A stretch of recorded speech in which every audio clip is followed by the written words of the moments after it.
Hola a todos y todas, bienvenidos al módulo 3 del curso de Introducción a la Ética de la Investigación que estamos ofreciendo desde el Instituto Nacional de Epidemiología. En este módulo vamos a estudiar las articulaciones entre la bioética y la investigación epidemiológica. Vamos a considerar las modalidades del proceso de consentimiento informado de acuerdo a los distintos tipos de estudio en investigación en salud y vamos a repasar las funciones de los comités de ética en investigación. Mi nombre es Valeria Alonso, yo soy antropóloga por la Universidad de Buenos Aires y magíster en Ciencias Sociales y Salud por la Facultad Latinoamericana de Ciencias Sociales. Estoy actualmente cursando el doctorado en Psicología en la Universidad Nacional de Mar del Plata. Integro el Departamento de Investigación del INE y el Comité de Ética en Investigación. En esta primera clase del módulo 3 nos vamos a concentrar en las implicancias éticas de la investigación epidemiológica de acuerdo con sus distintos tipos de diseños metodológicos.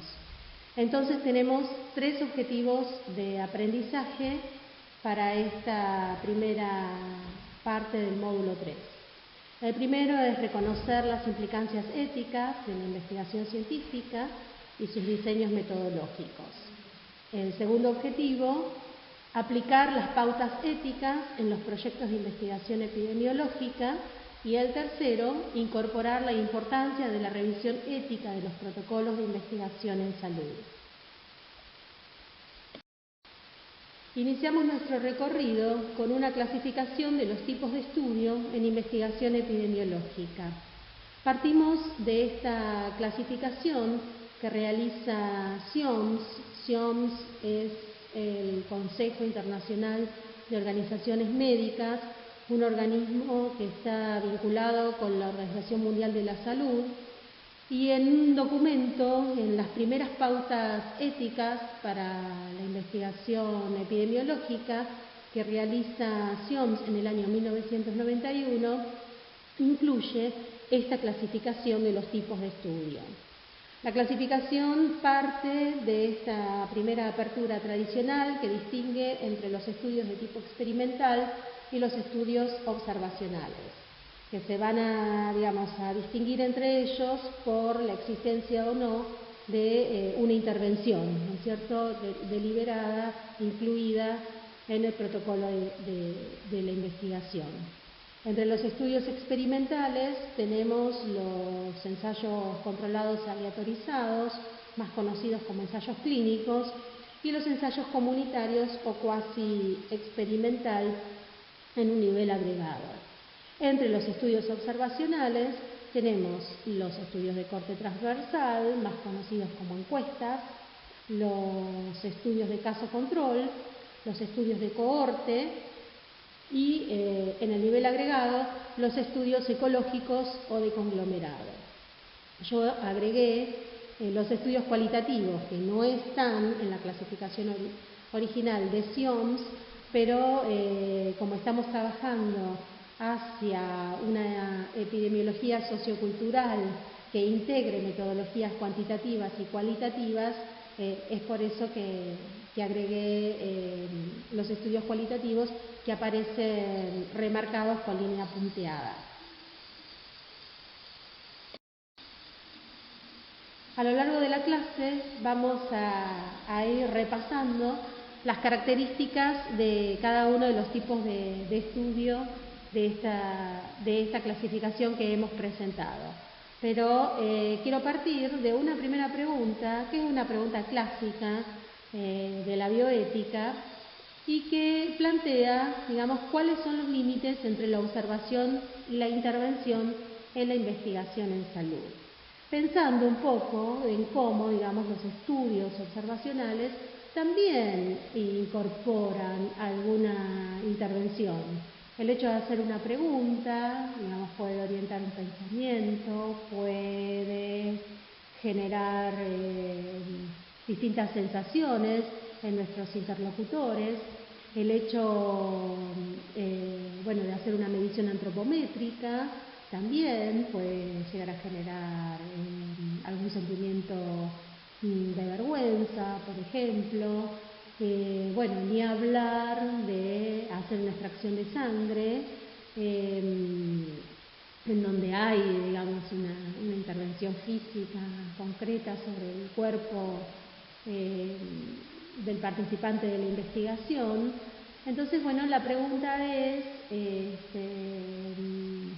¿qué grado de impacto? Hay que considerar también qué grado de impacto pueden tener, digamos, esas intervenciones que suponen las técnicas de los estudios observacionales. Entonces, los estudios observacionales incluyen procedimientos o técnicas de recolección de datos o de producción de información que incorporan preguntas, exámenes físicos, análisis de laboratorio o también radiografías. Y estos procedimientos, digamos, exigen la toma de consentimiento informado de los participantes. Tenemos algunas excepciones, que son los estudios de cohorte retrospectivos muy amplios, que se realizan exclusivamente examinando historias clínicas de cuyos pacientes, no podríamos localizar físicamente como para solicitarles un consentimiento informado, o estudios que utilizan fuentes estadísticas de datos agregados, como los estudios ecológicos o también llamados de conglomerados. Los estudios cualitativos corresponden a estudios en profundidad de los problemas de salud que muchas veces permanecen ocultos en la población o que tienen menor visibilidad social. Incluyen como métodos de investigación la observación participante, las entrevistas abiertas y los grupos focales. En todos los casos es necesario el consentimiento informado de los participantes. La investigación cualitativa es muy enriquecedora porque recupera la perspectiva de los sujetos. Es capaz de generar hipótesis que pueden probarse en investigación cuantitativa y también puede profundizar en resultados previos de la investigación cuantitativa. La investigación cualitativa realiza una contribución única. Desarrolla aspectos conceptuales y teóricos que muchas veces mejoran y amplían el conocimiento. Los objetivos de los estudios de corte transversal pueden ser evaluar aspectos de la salud de una población. Como se aplican sobre una muestra aleatoria de una población, son capaces de estimar la prevalencia de enfermedades o de posibles factores de riesgo. Sus diseños pueden incluir preguntas, exámenes físicos y también análisis de laboratorio. Por lo tanto, requieren siempre del consentimiento informado de los respondentes o participantes del estudio. Los estudios de caso control comparan la historia de exposición entre personas que presentan un evento de salud determinado, los casos, con la historia de personas que se encuentran libres de ese evento, pero que comparten con los casos aspectos como la edad y el sexo, los controles. Es el diseño preferido para probar hipótesis sobre dolencias poco comunes, puesto que pueden realizarse con un pequeño número de casos. En los estudios de caso control es necesario obtener el consentimiento informado de los voluntarios que participarán en el estudio. Si el estudio comprende solamente la revisión de historias clínicas, es posible que no sea factible obtener ese consentimiento. En esos casos, debe solicitarse una excepción al consentimiento al Comité de Ética en Investigación. Los estudios de cohorte pueden ser prospectivos o retrospectivos. En un estudio de cohorte prospectivo se identifica y observa durante un determinado periodo de tiempo a personas con diferentes niveles de exposición a determinados factores. Estos diseños permiten medir las tasas de incidencia del evento de salud y su comparación con los niveles de exposición. Exigen el análisis de un considerable número de personas durante mucho tiempo y además son muy costosos. Pueden incluir también preguntas, exámenes médicos y exámenes de laboratorio. En todos los casos se pide consentimiento informado a los participantes. Los estudios de cohorte retrospectivos utilizan historias clínicas vinculadas, es decir, en las cuales puede identificarse la identidad de los participantes. En estos estudios el número de participantes suele ser muy alto, de modo que muchas veces podría ser impracticable obtener su consentimiento informado. En estos casos también se solicita la excepción al consentimiento al Comité de Ética e Investigación y se detallan los procedimientos orientados a proteger la privacidad y la confidencialidad de los participantes. Y así llegamos a los estudios de tipo experimental. Los ensayos clínicos controlados se realizan para probar una innovación que puede ser preventiva, terapéutica o un procedimiento diagnóstico. Los experimentos con seres humanos solamente se consideran éticos cuando la incertidumbre acerca de la innovación es genuina y puede ser aclarada por la investigación. Los participantes se distribuyen al azar en grupos que recibirán o no la innovación y se comparan los resultados en ambos grupos. Los ensayos clínicos comprenden un riesgo para los participantes, por lo tanto es esencial obtener su consentimiento informado. Es muy importante también evitar la falacia terapéutica. Se conoce como falacia terapéutica la confusión entre los objetivos terapéuticos que tiene la práctica clínica o la práctica asistencial con los objetivos de investigación que tiene un ensayo o un estudio experimental. Las intervenciones comunitarias se conocen como estudios cuasi experimentales, puesto que sus diseños controlan la exposición, pero no utilizan procedimientos de aleatorización en la asignación. Estos diseños son muy utilizados para introducir modificaciones alimentarias o evaluar suplementos nutricionales en las comunidades.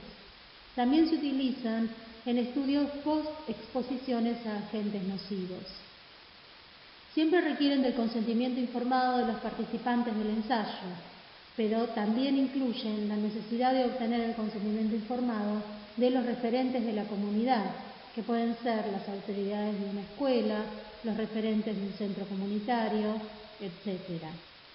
Luis Justo, un bioeticista, profesor de la Universidad del Comahue y de la Red Bioética de la UNESCO, plantea esta ampliación del consentimiento informado a la participación crítica de las comunidades. Esta preocupación también es recuperada por las pautas CIOMS en 2016, que ahora vamos a ver, en las cuales se enfatiza el involucramiento de la comunidad ya desde los inicios del diseño del proyecto de investigación. En el año 2016, CIOMS publica una actualización de las pautas éticas internacionales para la investigación en salud con seres humanos. Las pautas son 25 y se encuentran incluidas en la bibliografía del módulo. Todas son muy importantes para la evaluación ética y científica de los protocolos de investigación en salud. En esta clase vamos a realizar un recorrido por una selección de algunas de ellas. La pauta número 1, valor social y científico y respeto de los derechos humanos, corresponde a la primera pregunta que se realiza un comité de ética en investigación en salud cuando evalúa un protocolo. ¿El proyecto tiene valor social? ¿El proyecto tiene valor científico? ¿No vulnera ningún derecho humano? El valor social tiene que ver con la relevancia epidemiológica del problema que plantea el proyecto.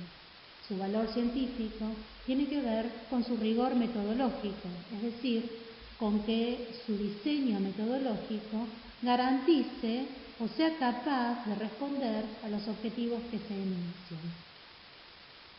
Y el respeto de los derechos humanos tiene que ver con que no se vulnere durante el proceso de investigación ninguno de los derechos humanos reconocidos internacionalmente. La pauta número 2, investigación aplicada en escenarios de bajos recursos, hace alusión a las investigaciones que se realizan en poblaciones pobres o de menos recursos. Este tipo de investigaciones deben garantizar el respeto de los derechos humanos de los sujetos que se incorporan a la investigación, pero deben garantizar también la coparticipación en los beneficios de esa investigación. Es decir, si los resultados de esa investigación son exitosos, los beneficios que se obtengan deben, ser participados a la comunidad de la cual procedieron los participantes de esa investigación. La pauta número 6, por ejemplo, cuidado de las necesidades de salud de los participantes, hace referencia a que durante el proyecto, durante el proceso de investigación, durante la implementación del proyecto, los investigadores y las investigadoras están obligados a ofrecer, atención de salud a aquellos participantes que lo necesiten, como consecuencia de su participación en el proyecto. La pauta número 7, compromiso con la comunidad, tiene que ver con esta exigencia, con esta orientación al involucramiento de las comunidades en el diseño de los proyectos de investigación, de acuerdo con sus necesidades o con sus prioridades de salud.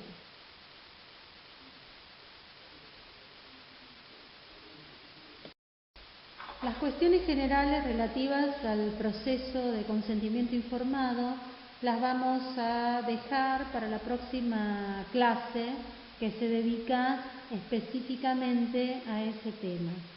Vamos a retomar entonces las pautas número 11 y número 12 que figuran en esta diapositiva, relativas a la recolección, almacenamiento y utilización de materiales biológicos o de registros de información sanitaria.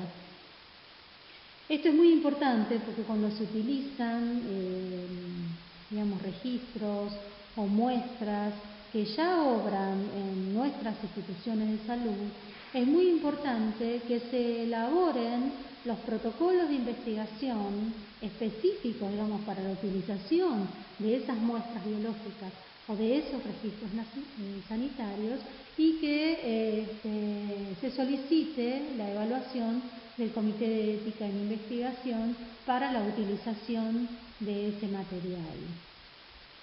Otra de las pautas que vamos a ver en esta diapositiva es la número 13, relativa al reintegro y compensación a los participantes de la investigación. Para recordar que en Argentina la participación en la investigación en salud es altruista. Esto quiere decir que fuera de alguna compensación por algún viático o alguna colación que pueda llegar a ofrecerse en un estudio de investigación, no está permitido el pago o la compensación económica a los participantes por la participación en el estudio.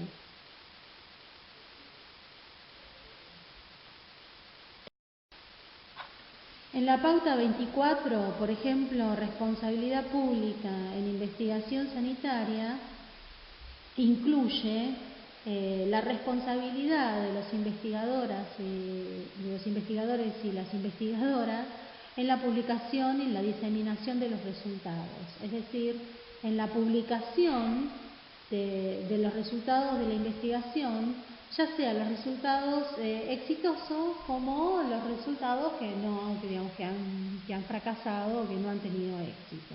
La obligación, de compartir públicamente con la comunidad científica y con la comunidad en general los resultados de la investigación. Esto es una responsabilidad pública.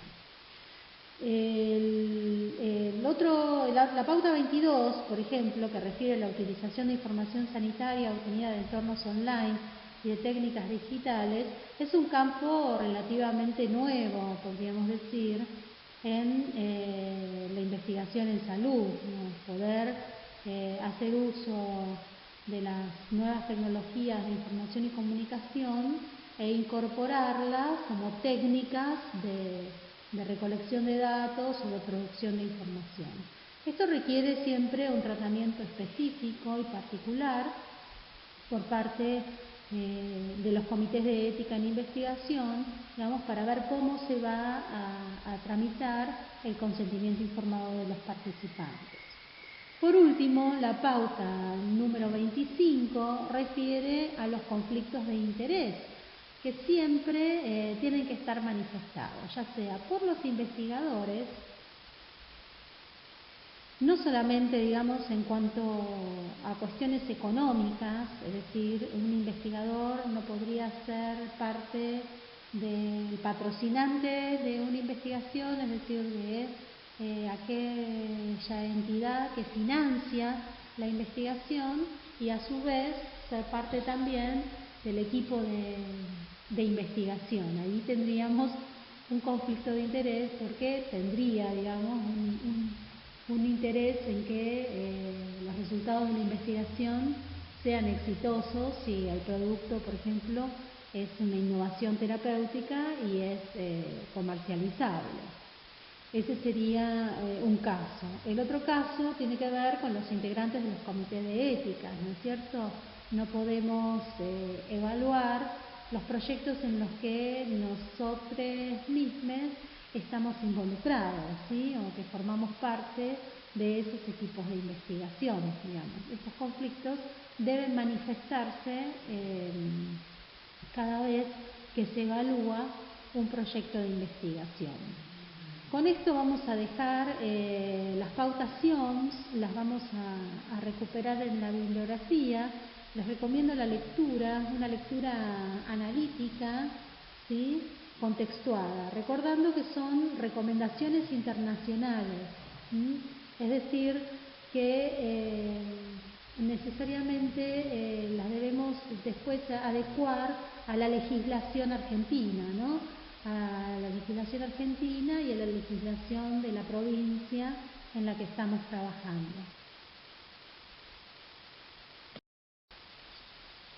Llegamos al último tema de esta clase, que gira alrededor de la pregunta: ¿por qué es importante la revisión de un comité de ética en investigación?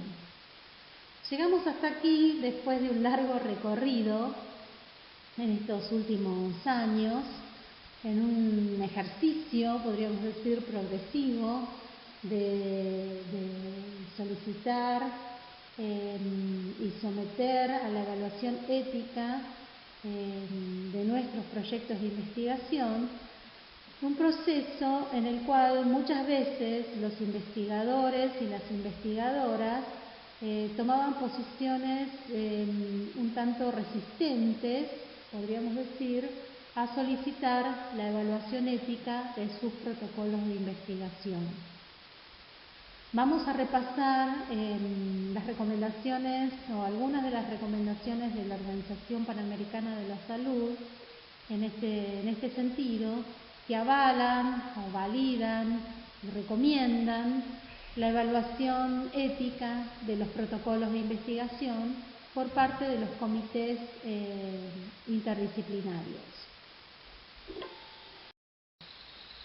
Según la Organización Panamericana de la Salud, entonces, el Comité de Ética en Investigación interviene porque la investigación en salud, en ciencia social, biomédica o epidemiológica involucra la recopilación o el análisis sistemático de información con el propósito de generar nuevos conocimientos en la que los seres humanos pueden ser expuestos a manipulación, intervención, observación u otra interacción con investigadores en forma directa o a través de la alteración de su entorno. o también pueden volverse individualmente identificables a través de la recopilación, la preparación o el uso de material biológico o de registros médicos o de otro tipo por parte de los investigadores. La revisión de un comité de ética en investigación es importante, agrega la OPS, porque la generación de conocimiento no exime a los científicos de cumplir con la obligación de proteger a los seres humanos que participan en la investigación de daños evitables o de riesgos injustificados. Esto quiere decir que los derechos humanos de los participantes de la investigación deben priorizarse antes que el interés científico.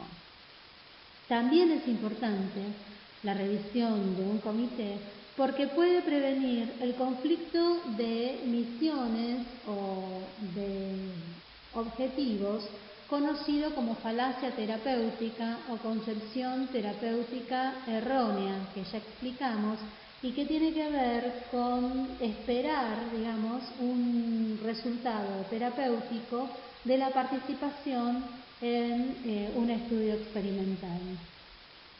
Una investigación también puede causar daños graves que no resultan tan obvios y que requieren de la evaluación de un comité interdisciplinario, como es la trascendencia de información delicada sobre los participantes o el daño o los sentimientos de vergüenza que pueden llegar a provocarse en las comunidades. La conformación multidisciplinaria del Comité de Ética en Investigación incluye representantes de la comunidad que pueden velar por los derechos de esa comunidad y contribuye con la revisión de los protocolos de investigación desde la perspectiva de los derechos humanos, pero también de los derechos del género y de los derechos de la naturaleza. Entonces, después de haber revisado las pautas éticas internacionales y las advertencias y recomendaciones de la Organización Panamericana de la Salud, volvemos a la pregunta: ¿cómo evalúa el Comité de Ética en Investigación los méritos científicos del diseño de un proyecto?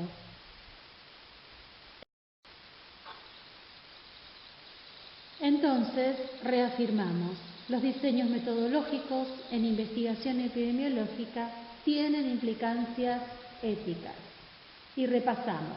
La primera pregunta que se hace en un comité de ética en investigación debería ser: ¿el estudio tiene valor social?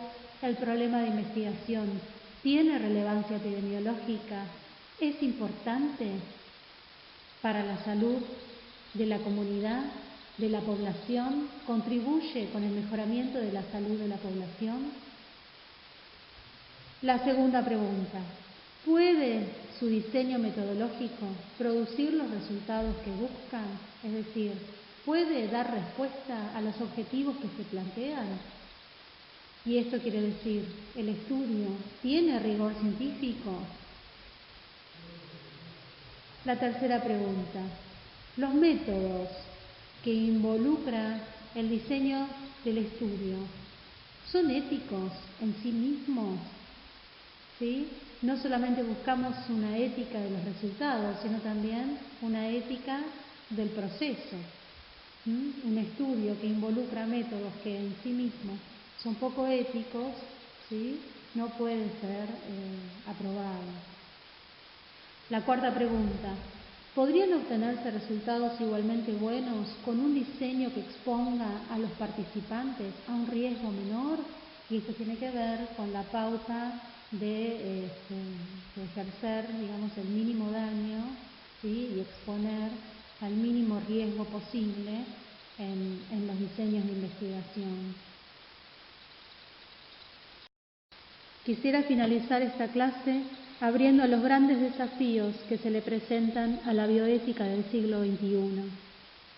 El avance del conocimiento científico en biotecnología y patrimonio genético, las nuevas técnicas de clonación reproductiva y terapéutica, la ingeniería genética y la terapia génica imponen nuevos dilemas éticos a ser resueltos por la bioética.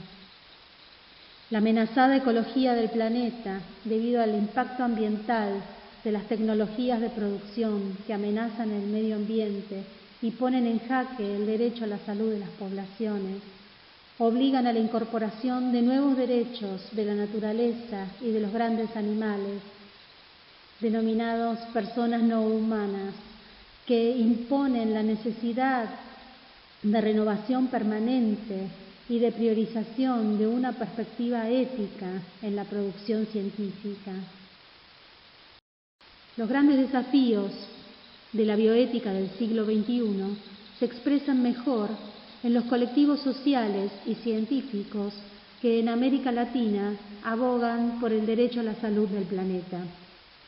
Trajimos un fragmento de la Declaración de Rosario que en 2017 reunió a referentes sociales y científicos en un encuentro intercontinental que se denominó Madre Tierra, una sola salud. Y dice así: coincidimos en que cuando hablamos de una sola salud, estamos reivindicando la salud para todos y todas, no solo para nosotros, las y los seres humanos. Estamos reconociendo que somos una pequeña parte de un organismo viviente, una pequeña parte de un universo en que todo está entrelazado, un hilo en el tejido de la vida de este hermoso planeta, participantes todos de un equilibrio ecológico maravillosamente complejo. Estamos reconociendo que la salud humana es un reflejo de la salud de nuestro planeta, reconociendo que nuestra casa grande, la Madre Tierra o Pachamama, es un macrosistema que alberga millones de ecosistemas interconectados, cada uno con sus particularidades.